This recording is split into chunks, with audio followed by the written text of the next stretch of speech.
السلام علیکم. میں آپ کو سنا رہی ہوں انسپیکٹر نواز خان کی ایک کرائم سٹوری جس کا نام ہے کھیت میں لاش. میں انہی سوچوں میں گم بیٹھا تھا کہ سادھوکی کے چودھری تھانے پہنچ گئے. بڑے بھائی کرم داد کے علاوہ دو چھوٹے بھائی اور ان کا ایک منشی رام لال بھی تھا. وہ سارے بڑے گم سم اور پریشان تھے. میں ان کی پریشانی کی وجہ سمجھ رہا تھا اور مجھے یہ بھی پتا تھا وہ کیا کہنے والے ہیں. کرم داد نے کہا، تھانے دار، تم نے ہمیں بھی شبے میں ڈال دیا ہے اور تمہاری بات ہے بھی ٹھیک. اب مولوی قدیر نے بھی بتایا ہے کہ اس نے تلقین کے پنڈے پر کچھ نشان وغیرہ دیکھے تھے. اس کے علاوہ یہ منشی رام لال بھی ایک بات بتا رہا ہے. پھر چودھری نے رام لال سے کہا کہ وہ خود ہی وہ بات بتائے. رام لال دبلا پتلا ادھیڑ عمر شخص تھا. اس نے کہا، تھانے دار جی، چودھری صاحب کی لاش پہلے میں نے ہی دیکھی تھی. اس وقت کافی روشنی ہو چکی تھی. چودھری صاحب کے دیہانت سے ایک دن پہلے شام کے وقت میری اینک کا ایک چھوٹا سا پیچ چھپڑ کے پاس کہیں گر گیا تھا. میں صبح صبح حویلی سے نکل کر وہ پیچ ڈھونڈنے لگا. اس وقت بڑی باریک سی پھوار پڑ رہی تھی. مجھے 2-3 جگہ گھوڑے کے سموں کے نشان نظر آئے. یہ نشان بالکل تازہ تھے. میں نے اس وقت سوچا بھی کہ یہ صبح ہی صبح چھپڑ پر کون آیا تھا. پھر میرا دھیان پانی کی طرف چلا گیا اور چودھری صاحب کی لاش دیکھ کر میں سب کچھ بھول بھال گیا. منشی رام لال کی اطلاع ایک خاص طرف اشارہ کر رہی تھی. صوفی جمیل گھوڑی پر سوار تھا اور یہ عین ممکن تھا کہ نماز سے فارغ ہو کر وہ جوہڑ کی طرف آیا ہو. میں نے چودھری کرم داد سے کہا، چودھری، میں اپنے تجربے کی بنا پر کہہ سکتا ہوں کہ تمہارا بھائی اپنی موت نہیں مرا، اس سے مارا گیا ہے. یہ اور بات ہے کہ مارنے والے نے بڑی صفائی سے کام کیا ہے اور کوئی شہادت نہیں چھوڑی. اب یہ سوچنا تمہارا کام ہے کہ اس کی جان کا دشمن کون ہو سکتا ہے. وہ سب پریشان نظروں سے ایک دوسرے کی طرف دیکھنے لگے. شاید انہیں سمجھ نہیں آ رہی تھی کہ کس کا نام لیں.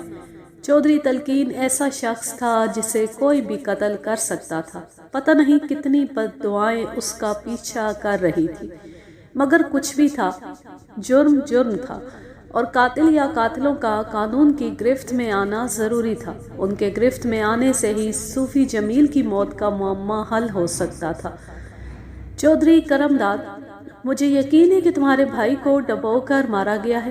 اس کی گردن پر انگلیوں کے نشان یہ بات ظاہر کرتے ہیں کہ اس کی گردن دبا کر پانی میں غوطے دیے گئے.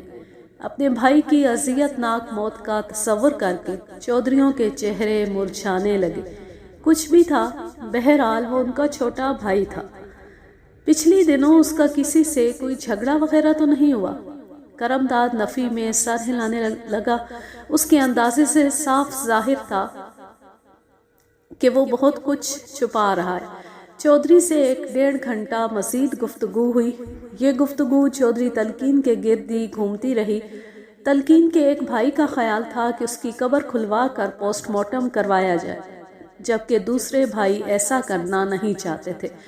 وہ صوفی جمیل کے والد سے بھی ملے اور اس سے اکھڑی اکھڑی باتیں کرتے رہے. شاید انہیں سمجھ نہیں آ رہی تھی کہ کس پر شک کریں اور کس پر نہ کریں. میں نے انہیں کہا کہ اگر وہ کسی پر پرچہ کرانا چاہتے ہیں تو کرا دیں، مگر انہوں نے بتایا کہ وہ بھی کچھ سوچنا چاہتے ہیں. اچانک میں نے ایک بات نوٹ کی اور بری طرح چونک گیا. چودھری کرم داد کا بڑا بیٹا، جس کا نام سراج احمد تھا، بائیں ہاتھ کا استعمال کرتا تھا. وہ مجھے چہرے سے بھی کچھ عجیب سا لگ رہا تھا. اس کے دائیں کان پر ایک لمبی سی خراش تھی اور کھرنڈ آیا ہوا تھا، جیسے چند روز پہلے چہرہ کسی دیوار یا زمین سے رگڑ کھا گیا. ابھی تھوڑی دیر پہلے چودھری تلقین کی قبر کھلوانے کی بات ہوئی تھی تو سراج نے ہی زیادہ مخالفت کی تھی، اور اس سے پہلے جب میں نے کرم داد سے متوفی تلقین کے کپڑے مانگے تھے تو سراج نے ہی بتایا تھا کہ انہیں آگ لگائی جا چکی ہے. مجھے سراج پر کچھ شک سا ہونے لگا. مجھے ان لوگوں کے اندرونی معاملات کا زیادہ علم نہیں تھا، لیکن قیاس کیا جا سکتا تھا کہ یہ قتل چچا بھتیجے کی کسی اندرونی دشمنی کا نتیجہ ہو. میں نے باتوں باتوں میں چھوٹے چودھری سراج سے چند سوال پوچھے جن کے اس نے بظاہر تسلی بخش جواب دیے۔ میرا شک اس پر مدھم پڑنے لگا۔ میں نے ایک بار پھر چودھری کرم داد سے کہا کہ اگر وہ کسی پر پرچہ کرانا چاہتے ہیں تو کرا دیں، مگر وہ 1 روز کی مہلت چاہتے تھے۔ میں اچھی طرح جانتا تھا کہ تینوں بڑے چودھری اندر سے بھرے ہوئے اور یہاں سے نکلتی سیدھا اس شخص کی طرف جائیں گے جس پر انہیں سب سے زیادہ شک ہوگا، لہٰذا جو ہی مجھ سے اجازت لے کر وہ تھانے سے باہر نکلے، میں نے اپنے ہیڈ کانسٹیبل کو اشارہ کر دیا۔ وہ سادہ کپڑوں میں تھا اور اس کام کے لیے پہلے سے تیار تھا۔ اس نے اپنی ذاتی سائیکل نکالی اور بڑی ہوشیاری سے چودھریوں کے تانگے کے پیچھے روانہ ہو گیا۔ اس کانسٹیبل نے اپنی رپورٹ مجھے اگلے روز صبح سویرے پہنچائی۔ وہ ساری رات اپنے فرض کی ادائیگی میں مصروف رہا تھا۔ اس نے بتایا کہ چودھری کرم داد کا تانگا پہلے حویلی پہنچا۔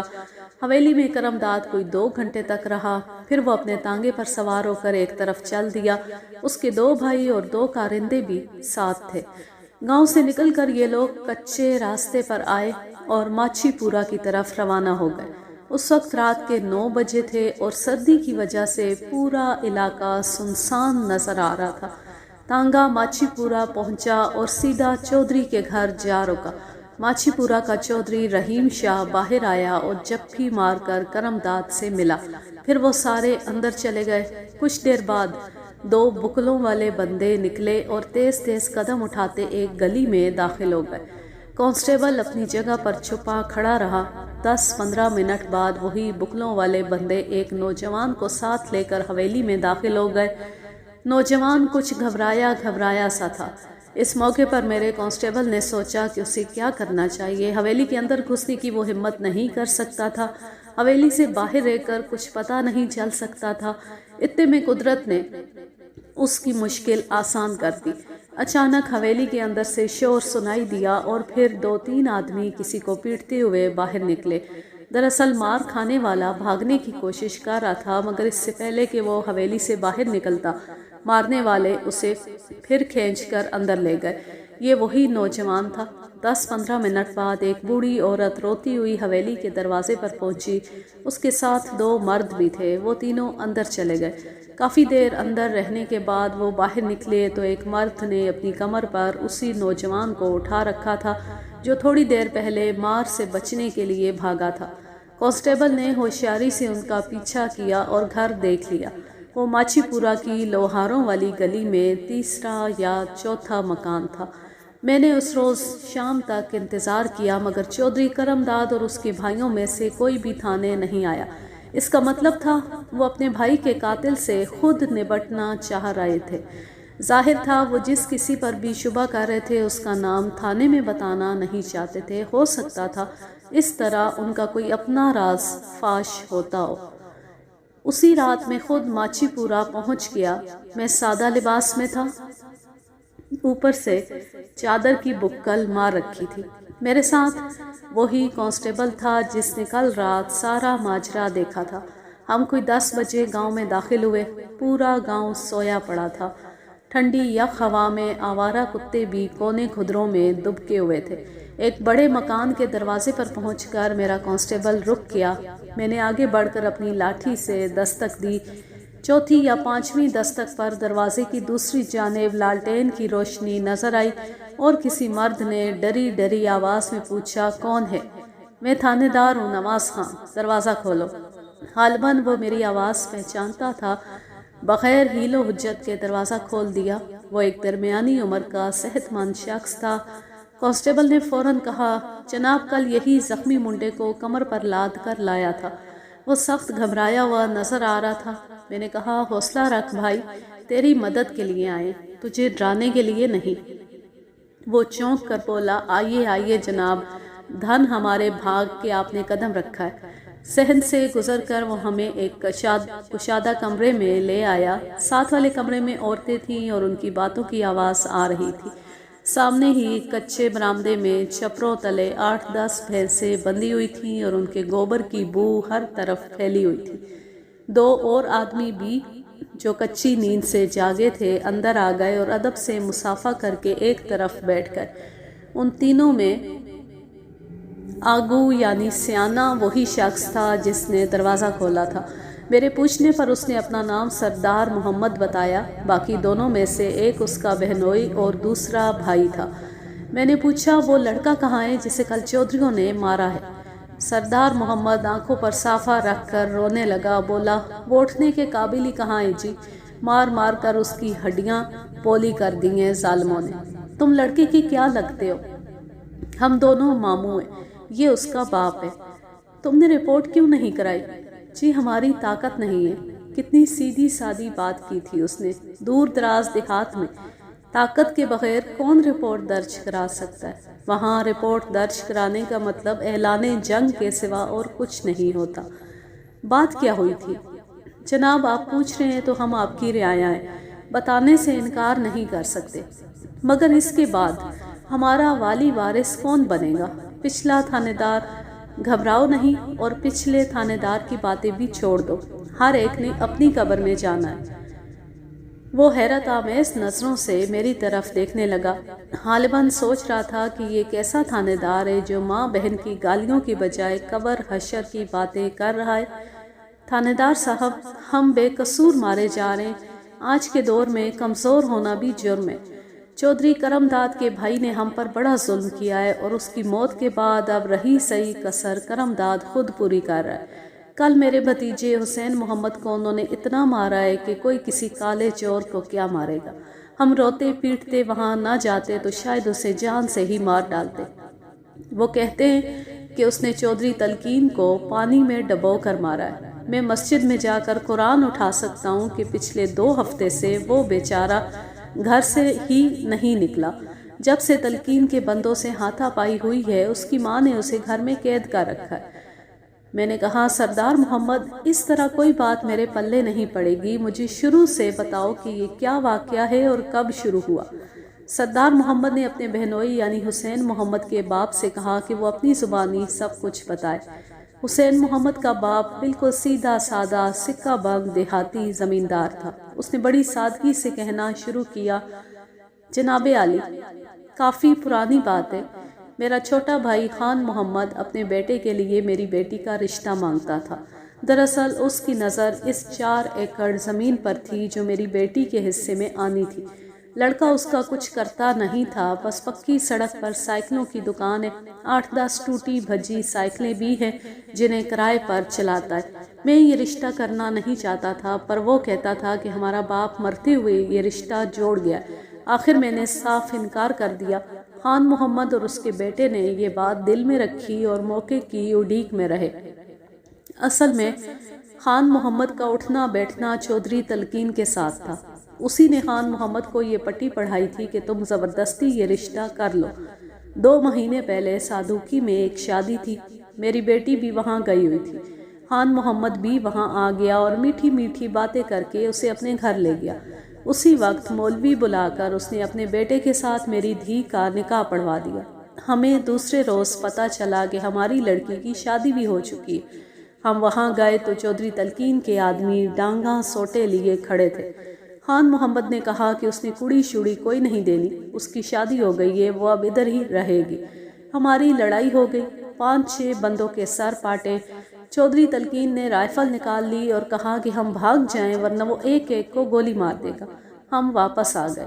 کوئی 10-15 دن بعد حسین محمد کے خون نے جوش مارا اور وہ 8-10 بندے لے کر بہن کو چھڑانے کے لیے چلا گیا، پر چودھری تلقین کے سامنے اس کی ایک نہ چلی۔ اس نے گولی چلا دی، 2 بندے پھٹل ہوئے، حسین محمد کو بھی چوٹیں آئیں۔ اس کے بعد ہم نے حسین محمد کو گھر سے ہی نہیں نکلنے دیا۔ کل رات ہمارے چودھری رحیم شاہ کے 2 بندے آئے اور حسین سے کہنے لگے کہ اسے چودھری صاحب بلا رہے۔ ہماری بلا کو پتا تھا کہ وہاں تلقین کے بھائی بھی آئے ہوں گے۔ حسین چلا گیا تو کچھ دیر بعد چودھری رحیم شاہ کا ایک ہمسایہ آیا اور اس نے آ کر بتایا کہ حویلی میں تلقین کے بھائی بھی آئے ہوئے ہیں اور وہ سب مل کر حسین محمد کو مار رہے ہیں۔ حسین محمد کے باپ نے سب کچھ بتا دیا تو میں نے حسین محمد سے ملنے کی خواہش ظاہر کی۔ حسین کے ماموں نے دوسرے کمرے میں جا کر عورتوں کو کسی ساتھ والے کمرے میں بھیج دیا اور ہمیں حسین کے پاس لے گیا۔ حسین محمد کھدر کی رضائی اوڑھے لیٹا تھا۔ پاس ہی ایک لالٹین جل رہی تھی اور تپائی پر کچھ حکیمی دوائیاں پڑی تھی۔ حسین ایک 20-22 سالہ خوش شکل نوجوان تھا، مگر اس وقت چہرہ بگڑا ہوا تھا۔ بائیں آنکھ نیلی ہو کر سوجی ہوئی تھی، ماتھے پر بھی پٹی نظر آ رہی تھی۔ میں نے اس سے بات چیت شروع کی۔ اس نے قسمیں کھائیں کہ چودھری تلقین کی موت سے اس کا کوئی تعلق نہیں، لیکن اس کی ایک بات مجھے شبے میں ڈال گئی۔ وہ کہنے لگا، تھانے دار صاحب، آپ تصدیق کرا سکتے ہیں کہ جس رات چودھری تلقین مرا، میں یہاں سے 18 میل دور اپنی پھوپھی کے گاؤں میں تھا۔ تھوڑی دیر پہلے حسین کے ماموں اور باپ نے کہا تھا کہ جب سے چودھری تلقین وغیرہ سے جھگڑا ہوا ہے، حسین کو اس کی ماں نے گھر سے ہی نہیں نکلنے دیا، اور اب لڑکا خود کہہ رہا تھا کہ وہ واردات کے وقت گھر میں موجود نہیں تھا۔ میں چونکہ اچانک یہاں آیا تھا، اس لیے لڑکے اور لڑکے کے ماموں کے بیان آپس میں نہیں مل رہے تھے۔ میں نے حسین سے اس کی پھوپھی کے گاؤں کا اتا پتہ پوچھا اور کچھ دیگر سوال کیے۔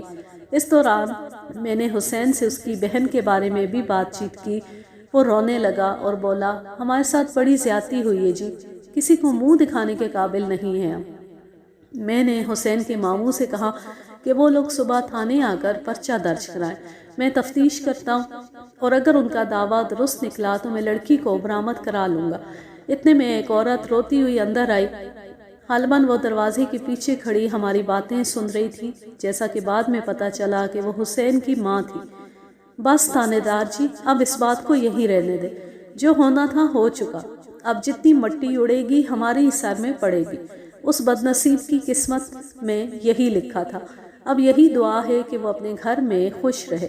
پھر اس نے اپنے بھائیوں اور شوہر کو مخاطب کر کے کہا، میں تمہارے آگے بھی ہاتھ جوڑتی ہوں، اب اس بات کو اور نہ بڑھاؤ، بیٹی تو گئی ہے، اب میرے پتر کی جان کے لیے بھی کوئی سیاپا نہ ڈال دینا۔ حسین نے آنکھوں میں ماں کو جھڑک کر اشارہ کیا کہ وہ باہر چلی جائے۔ وہ جیسے آئی تھی ویسے ہی روتی ہوئی باہر چلی گئی۔ حسین کے باپ نے اٹھ کر دروازہ اندر سے بند کر دیا۔ میں دیکھ رہا تھا کہ حسین کی آنکھوں میں غصے کی لالی آ گئی ہے۔ پتہ نہیں ماں کو روتے دیکھ کر ایسا ہوا تھا یا اسے ماں کی باتوں سے اختلاف تھا۔ میں نے اندازہ لگایا کہ یہ لوگ پرچہ درج کرانا نہیں چاہتے۔ جب تک پرچہ درج نہ ہو میں کارروائی کیسے کر سکتا تھا؟ میں حسین کے پاس سے اٹھ کر جانے ہی والا تھا جب ایک چیز نے مجھے پکڑ کر بٹھا دیا۔ حسین نے تپائی پر رکھا ہوا ایک گلاس اٹھانے کے لیے ہاتھ بڑھایا اور مجھ پر انکشاف ہوا کہ وہ بھی کھبو ہے، یعنی بایاں ہاتھ استعمال کرتا ہے۔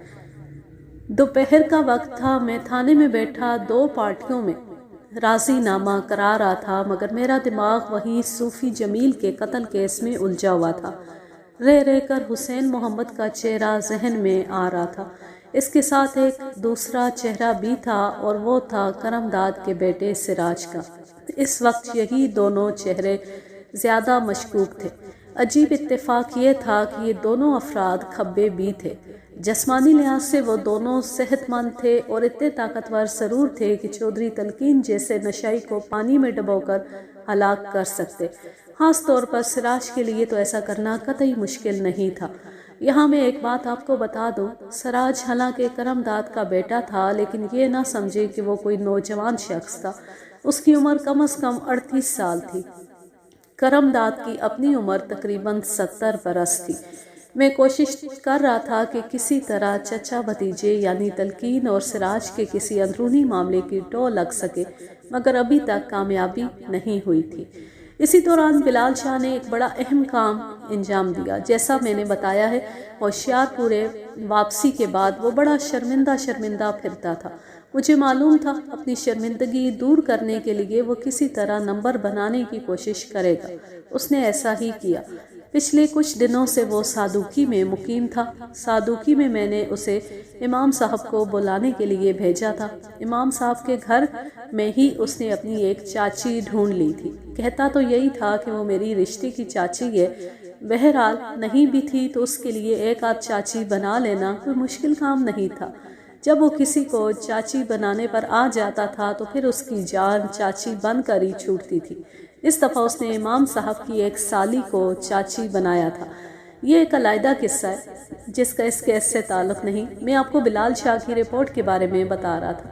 اس نے مقامی لوگوں میں گھل مل کر 2 بڑی اہم باتیں معلوم کی تھی۔ پہلی بات تو یہ تھی کہ اس نے ایک کاشتکار کا کھوج لگایا تھا جس نے پیر کی صبح صوفی تلقین کو اپنی گھوڑی پر سوار صوفی جمیل کو اپنی گھوڑی پر سوار ہمارے گاؤں کی طرف مڑتے دیکھا تھا۔ اس کاشتکار کا نام یاسین تھا اور اس کا کھیت راستے کے عین اوپر تھا۔ یاسین کو بلال شاہ اپنے ساتھ ہی لایا تھا۔ اس نے جو بیان درج کرایا وہ یہ ہے: میرا نام یاسین ولد نذیر علی ہے۔ میرا کھیت نمبرداروں کے ٹیوب ویل کے سامنے کچے راستے کے اوپر ہے۔ پیر مورخہ 20 دسمبر کی صبح منہ اندھیرے میں اپنے کھیت میں کام کر رہا تھا کہ میں نے کسی کے بھاگتے قدموں کی آواز سنی۔ دیکھا تو ایک گھوڑے والا تھا۔ وہ گھوڑے کو شٹالے کے کھیت کے اندر سے بھگاتا ہوا بائیں طرف والے رستے پر مڑ گیا۔ اس کے تھوڑی دیر بعد ایک اور بھاگتے ہوئے گھوڑے کی آواز آئی۔ یہ گھوڑا سیدھا میرے کھیت کے اندر سے چلا آ رہا تھا۔ میں نے گھوڑے والے کو للکارا مگر وہ میری بات سنی انسنی کرتے ہوئے سیدھا نکل گیا۔ وہ پاس سے گزرا تو میں نے اس کی سفید گھوڑی پہچان لی۔ وہ رہوالی کا صوفی جمیل تھا۔ اس سے پہلے بھی وہ کبھی کبھی صبح کے وقت میرے کھیت کے سامنے سے گزرا کرتا تھا۔ میں سمجھ گیا کہ وہ آگے جانے والے گھڑ سوار کا پیچھا کر رہا ہے۔ اس کے بعد مجھے کچھ پتہ نہیں چلا وہ دونوں کدھر گئے۔ تیسرے دن خبر ملی کہ نالے پار کے گاؤں سے کوئی لاش ملی ہے۔ اس وقت میرے دماغ میں بالکل نہیں آیا کہ یہ صوفی جمیل کی لاش ہوگی۔ صرف 2 دن پہلے مجھے پتہ چلا ہے کہ اس رات صوفی جمیل قتل ہوا تھا۔ اس بیان کی آخری سطریں درست نہیں تھیں کیونکہ یاسین نامی یہ شخص تیسرے روز ہی صوفی جمیل کے قتل سے باخبر ہو گیا تھا، مگر پولیس تفتیش اور گواہوں وغیرہ کے خوف سے اس نے تھانے آ کر بیان دینے کی کوشش نہیں کی تھی۔ اب یہ بلال شاہ کی حکمت تھی کہ اسے بولنے پر مجبور کر دیا تھا۔ یاسین نامی اس شخص کا بیان بہت اہم تھا۔ اب تک ہم یہی سمجھ رہے تھے کہ اگر صوفی جمیل چودھری تلقین والے واقعے کی وجہ سے قتل ہوا ہے تو اس کی وجہ یہی ہوگی کہ اس نے چودھری تلقین کو قتل ہوتے دیکھ لیا ہوگا۔ بعد میں قاتلوں نے گواہی ختم کرنے کے لیے اسے بھی مار ڈالا ہوگا، مگر اس بیان سے یہ بات سامنے آئی تھی کہ قاتل صرف ایک تھا اور قاتل نے صوفی کا پیچھا نہیں کیا تھا بلکہ صوفی اس کے پیچھے گیا تھا۔ یاسین کے بیان کے علاوہ جو دوسرا کھوج بلال شاہ نے لگایا وہ خاصا اہم تھا۔ اس نے پتہ کیا تھا کہ اپنی موت سے 3 روز پہلے صبح سویرے حویلی کے سامنے چودھری تلقین نے ایک نوجوان کو مارا پیٹا تھا۔ وہ نوجوان لڑکا چنگڑوں کے قبیلے کا تھا۔ صبح چودھری تلقین پیشاب کرنے کے لیے حویلی کے دروازے سے نکلا تو یہ لڑکا حویلی کے آس پاس گھوم رہا تھا۔ چودھری تلقین نے اسے پکڑ لیا اور کہا کہ تو چوری کرنے کی نیت سے پھر رہا ہے۔ چودھری کی آواز سن کر اس کے 3-4 کارندے بھی آ گئے۔ انہوں نے چانن نامی اس لڑکے کو خوب مارا اور اس کے کپڑے پھاڑ دیے۔ یہ لڑکا اکثر گاؤں میں نظر آتا رہتا تھا مگر جب سے چودھری قتل ہوا ہے اسے کسی نے نہیں دیکھا۔ اب معلوم نہیں وہ مار پیٹ کی وجہ سے غائب ہوا ہے یا کوئی اور معاملہ ہے۔ یہ معاملہ توجہ طلب تھا۔ بلال شاہ کے بیان کے مطابق چنگڑوں کی وہ بستی سادوکی گاؤں سے 1-1.5 میل کے فاصلے پر تھی۔ میں نے اسی وقت اپنے ASI کو 4 سپاہیوں کے ساتھ بھیجا اور انہیں کہا کہ وہ لڑکے کو لے آئیں۔ کافی انتظار کرنا پڑا۔ SI قریباً 4 گھنٹے بعد واپس آیا۔ لڑکا اس کے ساتھ تھا۔ اس کے ہونٹوں سے خون بھی بہہ رہا تھا۔ SI نے بتایا کہ اس نے بھاگنے کی کوشش کی ہے۔ میں نے لڑکے کو کرسی پر بیٹھنے کا حکم دیا۔ وہ لاپرواہی سے بیٹھ گیا اور ہتھکڑی لگے ہاتھوں سے اپنے بالوں میں انگلیاں پھیرنے لگا۔ کافی اجڑ سا تھا۔ میں نے اسے ڈانٹ کر تمیز سے بیٹھنے کا حکم دیا۔ میرے لہجے نے اس پر بڑا معمولی اثر کیا۔ اس کی عمر 20 کے لگ بھگ تھی۔ جسم مضبوط تھا۔ پنڈلیوں تک لمبی قمیض اور دھوتی پہنے ہوئے تھا۔ ایک کان میں سونے یا پیتل کی مرکی تھی۔ میں نے پوچھا تمہارا نام؟ چانن، سخی بادشاہ۔ کیا کرتے ہو؟ وہی جو ہمارے پیو دادا کا کام ہے، کوڑا اکٹھا کرتے ہیں سخی بادشاہ، اور کیا کرنا ہے؟ میں نے اس جواب کی وضاحت چاہی تو پتہ چلا کہ وہ کوڑے کے ڈھیروں میں سے کام کی چیزیں اکٹھی کرتے ہیں، بعد میں اپنے سردار کے ہاتھ بیچ دیتے ہیں۔ اس سردار کو وہ لوگ بھائیا کہتے ہیں۔ غالباً سادھوکی میں بھی چانن کا آنا جانا اسی کاروبار کے سلسلے میں تھا۔ تم بھاگے کیوں؟ سخی بادشاہ میں بے قصور ہوں، میں نے کچھ نہیں کیا۔ بڑی سے بڑی قسم لے لیں مجھ سے، میں مسلمان ہوں، مسجد میں لے جائیں مجھ کو۔ چودھری تلقین سے تیری کیا بات ہوئی تھی؟ پہلے تو وہ بالکل انجان بن گیا، پھر سمجھ گیا کہ ہم جانتے ہیں اور چھپانا فضول ہے۔ اس نے اپنے انداز میں ساری بات بتا دی اور کہا کہ وہ کبھی کبھی صبح سویرے ہی کام پر نکل آتا ہے، سویرے سویرے کوڑے سے اچھی چیزیں مل جاتی ہیں۔ اس روز بھی وہ جھولا ڈالے ادھر ادھر گھوم رہا تھا کہ چودھری بادشاہ نے پکڑ لیا اور کہا کہ تم چوری کی نیت سے آئے ہو۔ میں نے چانن کی ہتھکڑیاں کھلوا دیں اور ادھر ادھر کے تفتیشی سوال کرنے لگا۔ تمہارے پاس گھوڑا کہاں سے آیا ہے؟ کون سا گھوڑا؟ سنا ہے تمہارے پاس گھوڑا بھی ہے۔ کون سا گھوڑا جی؟ کہیں آپ میرے ابے کے کھوتے کو تو گھوڑا نہیں کہہ رہے؟ اچھا جاؤ، وہ سامنے میز سے میری چھڑی اٹھا کر لاؤ۔ میرا خیال تھا چھڑی کے نام پر وہ گھبرا جائے گا، مگر اس کے چہرے سے کوئی بات ظاہر نہیں ہوئی۔ اس نے چھڑی لا کر میرے سامنے رکھ دی۔ وہ عام لوگوں کی طرح داہنا ہاتھ استعمال کر رہا تھا۔ میں نے کوئی 1 گھنٹے تک اس سے مخس ماری کی، ڈرایا دھمکایا بھی، مگر کچھ حاصل نہیں ہوا۔ آخر میں نے اسے جانے کی اجازت دے دی، لیکن یہ بتا دیا کہ وہ زیر تفتیش ہے، مجھے بتائے بغیر کہیں نہیں جا سکتا، اور جب بھی میں سنتری بھیجوں اسے فوراً آنا ہوگا۔ بھاگنے کے جرمانے کے طور پر میں نے اس سے پورے تھانے کی صفائی کروائی تاکہ اسے کچھ نصیحت ہو۔ 10-15 دن مزید گزر گئے۔ تفتیش کا اونٹ کسی کروٹ نہیں بیٹھ رہا تھا۔ یہ بات یقینی تھی کہ قتل ہوئے ہیں اور دونوں قتل ایک ہی آدمی نے کیے ہیں، مگر وہ آدمی کون ہے؟ کرمداد کا بڑا بیٹا سراج احمد، زبردستی بیاہی جانے والی لڑکی کا بھائی حسین محمد، اکھڑ مزاج چانن، یا کوئی اور؟ میں نے ابھی تک کوئی گرفتاری نہیں کی تھی اور ایسے ظاہر کر رہا تھا جیسے یہ کیس داخلے دفتر ہونے والا ہے، لیکن صورتحال اس کے برعکس تھی۔ میں نے تینوں مشکوک افراد سراج، حسین اور چانن پر نظر رکھی ہوئی تھی۔ اس کے علاوہ بھی 1-2 افراد زیر مشاہدہ تھے۔ بلال شاہ ابھی تک صادوقی میں اپنی چاچی کے گھر میں تھا۔ چاچی پر اس نے کوئی ایسا جادو کر رکھا تھا کہ وہ اسے آنے ہی نہیں دیتی تھی۔ وہ تو بلال شاہ کے بال بچوں کو بھی اپنے پاس بلانے کا ارادہ رکھتی تھی، مگر جب اسے بلال شاہ کے بچوں کی تعداد کا پتہ چلا تو جذبات تھوڑے سے سرد ہو گئے۔ میں نے بلال شاہ کے ذمے کام لگایا کہ وہ صادوقی میں چودھری سراج اور ماچھی پورہ میں حسین محمد کی حرکات و سکنات پر نظر رکھے۔ صادوقی اور ماچھی پورہ کا فاصلہ اتنا زیادہ نہیں تھا اور بلال شاہ چاچی کے گھر کی روٹی ہضم کرنے کے لیے 2-3 چکر بخوشی لگا سکتا تھا۔ چنگڑ چانن بھی مشکوک افراد کی فہرست میں تھا۔ تفتیش کے دوران اس نے میرے سوالوں کے جواب بڑے اعتماد سے دیے تھے۔ ویسے بھی وہ کھبا نہیں تھا، مگر اس پر میرا شک کم نہیں ہوا تھا۔ ہو سکتا تھا ہمارا یہ انداز غلط ہو کہ قاتل ایک ہی شخص ہے۔ اس صورت میں واردات کے وقت چانن کا کوئی کھبا ساتھی بھی اس کے ساتھ شریک ہو سکتا تھا، اور یہ بھی ممکن تھا کہ ہمارا یہ مفروضہ ہی صحیح نہ نکلے کہ قتل کرنے والا کھبا ہے۔ اندھیرے کا پردہ چاک ہونے تک کچھ بھی نہیں کہا جا سکتا، اور تفتیش کرنے والے کو بارہا ایسی گھمن گھیریوں سے گزرنا پڑتا ہے۔ میں نے چانن کی نگرانی کے لیے ایک خاص مخبر کا انتظام کیا۔ یہ شخص ضلع جالندھر کا ایک اصلی چنگڑ تھا اور پولیس کے لیے کام کرتا رہتا تھا۔ ایسے قبیلوں میں مخبری کرنے والا بڑی مشکل سے ہی ملا کرتا ہے۔ اس کا نام دلبر تھا۔ میں نے دلبر کو تمام ضروری ہدایات کے ساتھ صادوقی کے نواح میں چنگڑوں کی اس بستی میں بھیج دیا۔ اس نے سردار سے مل کر کسی نہ کسی طرح بستی میں رہنے کا انتظام کر لیا۔ قریباً 1.5 مہینہ گزر گیا۔ دوسرے کیسوں کے ساتھ ساتھ اس کیس کی تفتیش بھی جاری رہی۔ میرے تھانے کے 2 قبرستانوں میں 2 قبریں بن چکی تھیں۔ ایک قبر ایک شریف دیندار شخص صوفی جمیل کی تھی اور دوسری ایک بدنام چودھری تلقین کی۔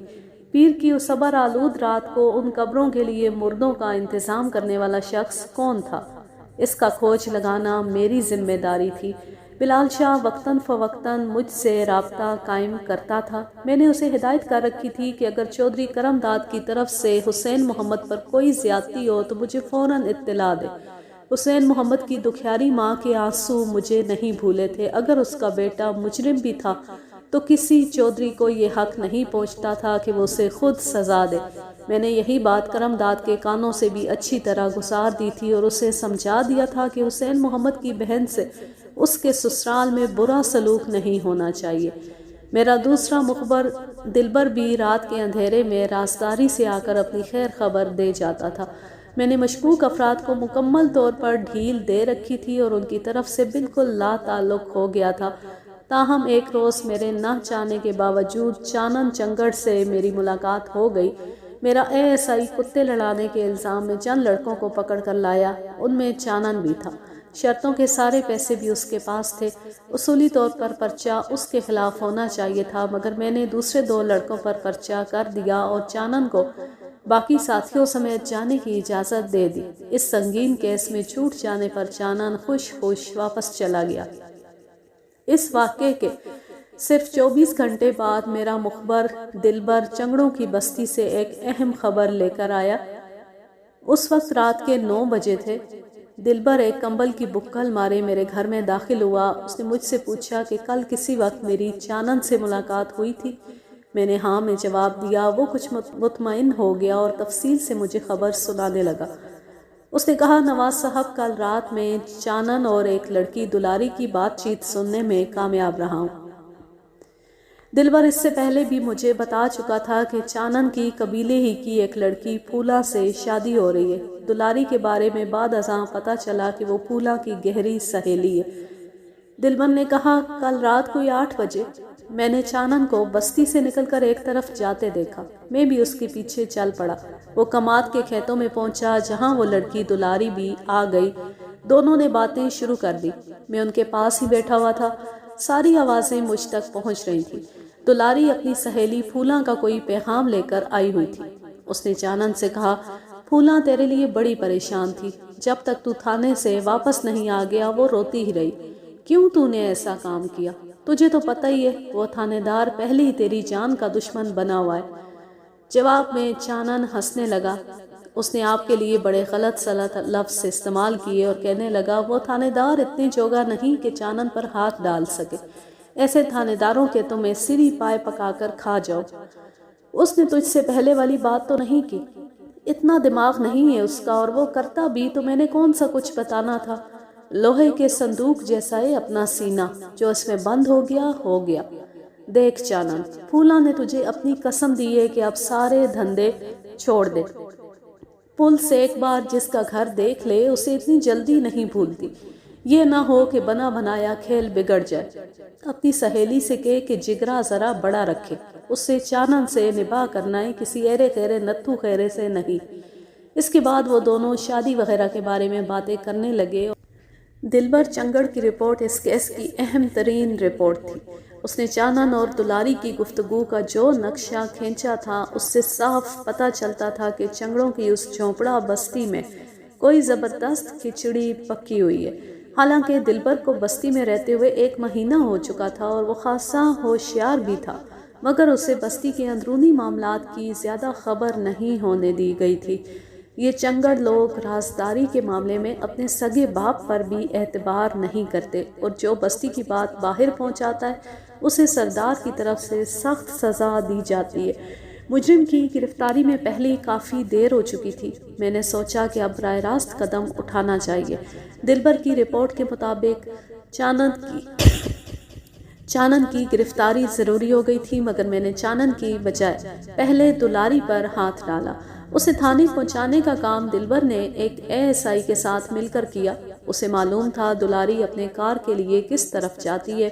کوڑے سے اشیاء اکٹھی کرنے کو وہ لوگ کار کہتے تھے۔ وہ اپنے کار پر نکلی تو دلبر اور ASI سادہ لباس میں اس کے پیچھے تھے۔ جو ہی وہ کار کرتے کرتے اپنے 2 ساتھیوں سے علیحدہ ہوئی، انہوں نے اسے پکڑ لیا اور سیدھا تھانے لے آئے۔ تھانے پہنچ کر دلاری کا خوف سے برا حال ہو گیا۔ میں نے دیکھا وہ بڑے بھرپور جسم کی لڑکی تھی۔ اپنی میلی جیکٹ کھلی قمیص کے اندر اس نے جوبن کا خزانہ چھپا رکھا تھا۔ یہی خزانہ کسی امیر عورت کے حصے میں آیا ہوتا تو اس کے پاؤں زمین پر نہ ٹکتے۔ مجھے اس بیچاری کی حالت پر ترس آ رہا تھا، مگر اپنے فرض سے مجبور تھا۔ میں نے اسے تھانے داری انداز میں مار پیٹ کی دھمکی دی تو وہ تھر تھر کانپنے لگی۔ میں نے دلبر کو اس کے سامنے کر دیا اور کہا، دیکھ لڑکی، یہ پولیس کا آدمی ہے، کل اس نے تیری اور چانن کی ساری بات سن لی ہے، اب تم لوگوں کی کوئی بات راز نہیں رہی۔ اپنی جان بچانے کا تیرے پاس ایک ہی طریقہ ہے کہ اپنی زبان سے ساری باتوں کا اقرار کر لے۔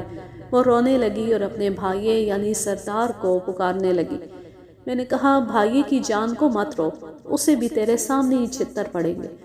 آدھے پونے گھنٹے کی محنت کے بعد میں نے دلاری کو زبان کھولنے پر آمادہ کر لیا۔ اس نے رک رک کر اور آنسو بہا بہا کر جو کہانی سنائی وہ میں مختصراً آپ کو بتا دیتا ہوں۔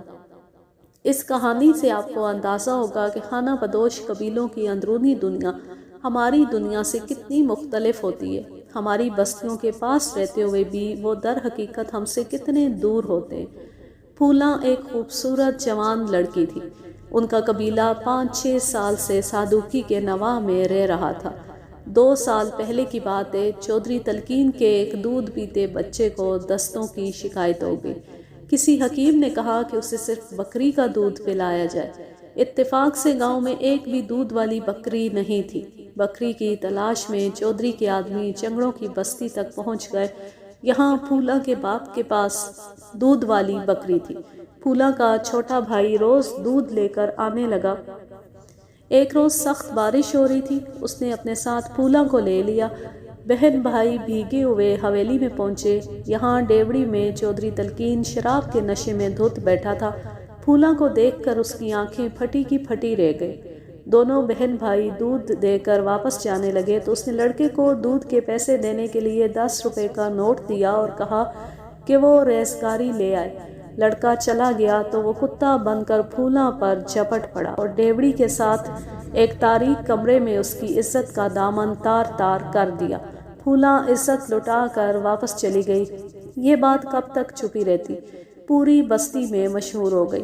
لٹیرا کوئی عام شخص ہوتا تو جھونپڑا بستی والے اس کے ٹکڑے کر دیتے، مگر وہ تھا چودھری تلقین، جس کی پشت پناہی اس کے 4 بھائی بھی کرتے تھے۔ اس پر ہاتھ ڈالنے کا مطلب 5 چودھریوں سے ٹکر لینا تھا۔ کچھ عرصہ بعد جھونپڑا بستی والے اپنا ڈیرا اٹھا کر ایک اور گاؤں کے نواح میں چلے گئے۔ دن ہفتوں اور ہفتے مہینوں میں بدلے، مگر پھولا کے دل کا زخم وقت کے مرہم سے مندمل نہ ہو سکا۔ وہ اپنی بستی کی سب سے دلکش لڑکی تھی۔ اس کی منگنی بھی ہو چکی تھی۔ اس نے اپنے منگیتر سے کہا کہ وہ چودھری تلقین کو قتل کر دے۔ اس کا منگیتر اب بھی اس پر فدا تھا، مگر اسے حاصل کرنے کے لیے وہ پھانسی کے پھندے کا خطرہ مول نہیں لے سکتا تھا۔ اس نے چودھری تلقین کو قتل کرنے سے انکار کیا تو پھولا نے اس سے شادی سے انکار کر دیا۔ اس نے علی الاعلان کہہ دیا کہ وہ اپنا آپ اس مرد کے حوالے کرے گی جو تلقین کو قتل کرے گا، ورنہ ساری عمر ایسے ہی بیٹھی رہے گی۔ اس بستی میں اس کا ایک خاموش عاشق بھی تھا، اس کا نام چانن تھا۔ وہ پھولا سے 3-4 سال چھوٹا تھا، مگر عشق، ذات پات، عمر اور خاندان کے فرق کو کب دیکھتا ہے۔ چانن نے دل میں عہد کیا کہ وہ پھولا کے سر سے چودھری تلقین کی گالی ضرور اتارے گا۔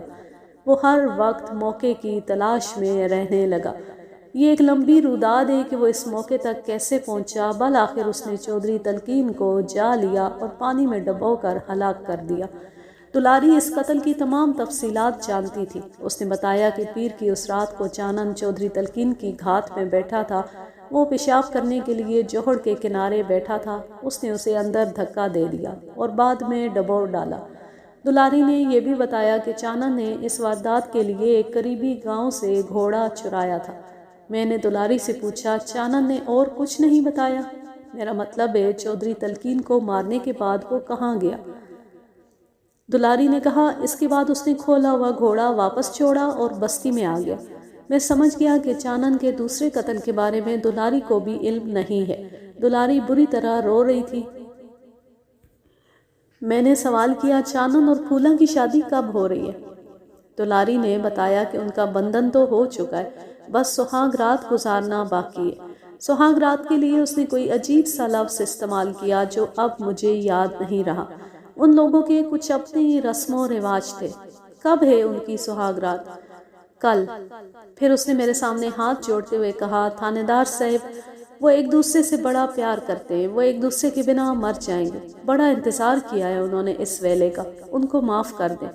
مجھے اس لڑکی پر ترس آ رہا تھا۔ وہ اپنے لیے نہیں کسی اور کے لیے رو رہی تھی اور بڑے درد سے رو رہی تھی۔ میں نے کہا تو اس کی فکر کیوں کر رہی ہے؟ وہ تو بڑا شیشناک ہے، اسے مجھ جیسا تھانے دار بلا کہاں پکڑ سکتا ہے؟ کل یہی کہا تھا نا اس نے۔ وہ کوئی جواب نہ دے سکی اور مسلسل روتی رہی۔ میں کچھ دیر گہری سوچ میں رہا۔ آخر میں نے کہا دلاری، صرف ایک صورت میں وہ اپنی سہاگ رات منا سکتے، تو کل تک اپنی زبان بند رکھ۔ میرے آدمی ہر وقت تمہاری بستی کے پاس موجود رہیں گے۔ اگر تو نے زبان کھولی اور چانن نے بھاگنے کی کوشش کی تو فوراً پکڑا جائے گا، اور یہ بھی ہو سکتا ہے کہ اسی جگہ گولی کھا کر مر جائے۔ ہاں، اگر تو کسی کو کچھ نہ بتائے اور جیسے آئی ہے ویسے ہی واپس چلی جائے تو میں چانن کو کل تک کی مہلت دے سکتا ہوں۔ جو بات یہاں ہو رہی ہے وہ صرف تیرے اور میرے درمیان رہنی چاہیے۔ دلاری نے کہا تھانے دار صاحب، کیا چانن کی جان بچ نہیں سکتی؟ اس کا پتہ مجھے نہیں عدالت کو، میں جو ڈھیل دے رہا ہوں یہ بھی میرے اختیار میں نہیں۔ بہرحال اگر تو چپ رہ سکتی ہے تو بتا، ورنہ میں اپنا کام پورا کروں۔ وہ میری بات کچھ سمجھ رہی تھی۔ اس کی آنکھوں میں خوف کے ساتھ ساتھ رضامندی بھی نظر آ رہی تھی۔ اور پھر چانن کی سہاگ رات گزر گئی۔ وہ بھی پیر کی رات تھی جب چانن نے نہایت شفافی سے 2 قتل کیے تھے، اور یہ بھی پیر کی رات تھی۔ صبح کے 5 بجنے والے تھے۔ میں نے اپنا گھوڑا درختوں کے ایک جھنڈ میں روکا۔ یہاں میرا سب انسپکٹر ستنام سنگھ اپنے عملے کے ساتھ موجود تھا۔ تھوڑی فاصلے پر چنگڑوں کی بستی نظر آ رہی تھی۔ ان کے کتے بھونک رہے تھے اور مرغے آذانیں دے رہے تھے۔ میں تھوڑی دیر سب انسپکٹر کے پاس کھڑا صورتحال دریافت کرتا رہا۔ جب گھڑی نے ٹھیک 5:30 بجائے تو میں نے گھوڑے کو ایڑ لگائی اور عملے کے ساتھ بستی کی طرف بڑھا۔ ہمارا مخبر دلبر جاگ رہا تھا۔ اس نے دور ہی سے چانن کے جھونپڑے کی طرف اشارہ کر دیا۔ جھونپڑے سے باہر ایک بانس سے لالٹین لٹک رہی تھی اور کچھ جھنڈیاں وغیرہ بندھی ہوئی تھی۔ ایک بھولی کتا بھی زنجیر سے بندھا ہررا رہا تھا۔ میں نے جا کر جھونپڑے کا دروازہ کھٹکھٹایا۔ دوسری یا تیسری دستک پر چانن باہر نکلا۔ اس نے صرف ایک دھوتی پہن رکھی تھی۔ ہمیں سامنے دیکھ کر وہ ٹھٹک گیا۔ یکایک اسے صورتحال کی سنگینی کا احساس ہوا۔ اس کے چہرے کا رنگ بدلا۔ پھر اس نے بڑی پھرتی کے ساتھ مجھے دھکا دے کر بھاگنے کی کوشش کی، لیکن میں اس حرکت کے لیے پہلے سے تیار تھا۔ جو ہی وہ بھاگا میں نے بھاگ کر اسے عقب سے زوردار دھکا دیا۔ وہ اپنی جھونک میں کئی کلابازیاں کھا گیا۔ میرے سب انسپکٹر اور حوالدار نے لپک کر اسے چاپ لیا۔ وہ انہیں بڑی زبردست قسم کی گالیاں دینے لگا اور خود کو چھڑانے کی ناکام کوشش کرنے لگا۔ اتنے میں جھونپڑے کے دروازے سے وہ لڑکی بھی چیختی ہوئی برآمد ہو گئی جو اس سارے واقعے کا مرکزی کردار تھی، یعنی پھولا۔ اس کا رنگ سانولا تھا مگر وہ واقعی خوبصورت تھی۔ اس نے چولی گھاگرا پہن رکھا تھا اور بال کھلے ہوئے تھے۔ ایک ساری بستی جاگ اٹھی اور اس شور میں چانن کی بکواس دب کر رہ گئی۔ چانن کو تھانے لایا گیا۔ اگلے دن اس کا ریمانڈ مل گیا۔ 2-3 روز میں اس نے سب کچھ بک دیا۔ چودھری تلقین کے قتل کے بارے میں تو دلاری کی زبانی سن ہی چکا تھا۔ صوفی جمیل کے بارے میں چانن نے بتایا کہ جب وہ تلقین کو ٹھکانے لگانے کے بعد پانی سے نکل رہا تھا، سفید گھوڑی والے جمیل نے اسے دیکھ لیا۔ اس نے پوچھا، اوئے کون ہے؟ چانن دوڑ کر اپنے گھوڑے پر سوار ہو گیا اور بھاگ نکلا۔ جمیل نے بھی گھوڑے کی کاٹھی سنبھالی اور اس کے پیچھے پیچھے جانے لگا۔ دونوں میں کافی دوڑ ہوئی۔ چانن نے بہت پیچھا چھڑانے کی کوشش کی مگر موت صوفی جمیل کو پیچھے لیے چلی آ رہی تھی۔ چانن ہمارے گاؤں کی طرف مڑ گیا تو صوفی جمیل نے بھی گھوڑی اس طرف ڈال دی۔ آخر جوی کے اس کھیت میں پہنچ کر چانن کے گھوڑے کو ٹھوکر لگی اور وہ گر گیا۔ صوفی جمیل نے گھوڑی سے چھلانگ لگا کر اسے چھاپ لیا۔ دونوں میں ہاتھا پائی ہوئی۔ صوفی جمیل بھی کافی تگڑا تھا مگر چانن کے پاس ایک کلہاڑی بھی تھی۔